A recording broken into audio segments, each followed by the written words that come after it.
जब भी संकट का सामना होता है, हनुमान जी का नाम हमारी जुबान पर होता है। क्या आपको यकीन है कि वे सच में हमारे बीच हैं? मित्रों, पवन पुत्र हनुमान के बारे में कहा जाता है कि वो अमर हैं। वो सदैव राक्षसों से धरती की रक्षा करेंगे। हिंदू धर्म के सबसे पुराने ग्रंथ रामायण में भी इसका जिक्र मिलता है।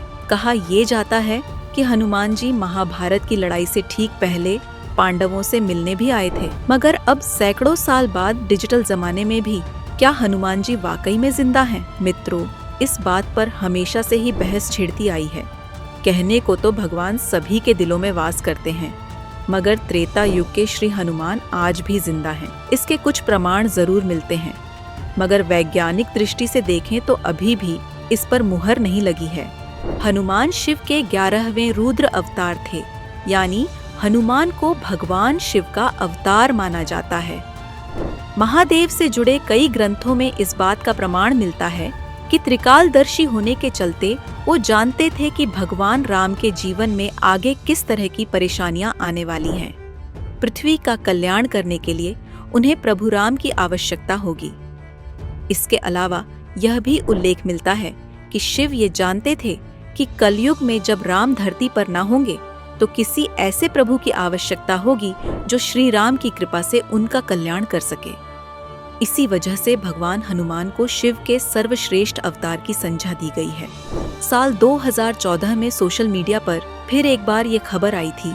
हनुमान जी अभी भी मौजूद हैं और उन्होंने श्रीलंका के जंगलों में अपनी मौजूदगी का संकेत दिया है। न्यू इंडियन एक्सप्रेस में छपी खबर के मुताबिक श्रीलंका के जंगलों में कुछ ऐसे कबीलाई लोगों का पता चला है जिनसे मिलने हनुमान जी आते हैं।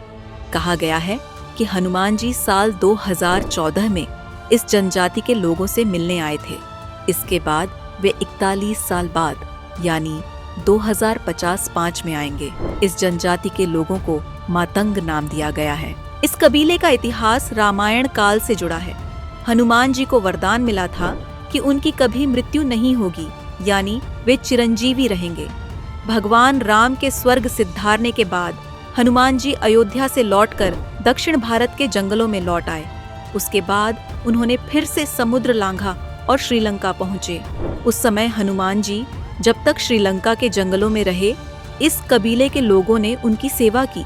हनुमान जी ने इस कबीले के लोगों को ब्रह्म ज्ञान का बोध कराया। उन्होंने यह भी वादा किया कि वे हर 41 साल बाद इस कबीले की पीढ़ियों को ब्रह्म ज्ञान देने आएंगे। हनुमान के पैरों के निशान शिमला के जाकू मंदिर में मिलते हैं। जब हनुमान लक्ष्मण के लिए संजीवनी बूटी लाने के लिए द्रोण पर्वत पर जा रहे थे, तब उन्होंने यहाँ रुककर जाकू अर्च से कुछ सूचना एकत्र की थी। लौटते हुए इनसे मिलने का वचन दिया था, पर विलंब न हो जाए इस डर से वह किसी अन्य छोटे मार्ग से चले गए। बाद में हनुमान जाकर जाकू से मिले।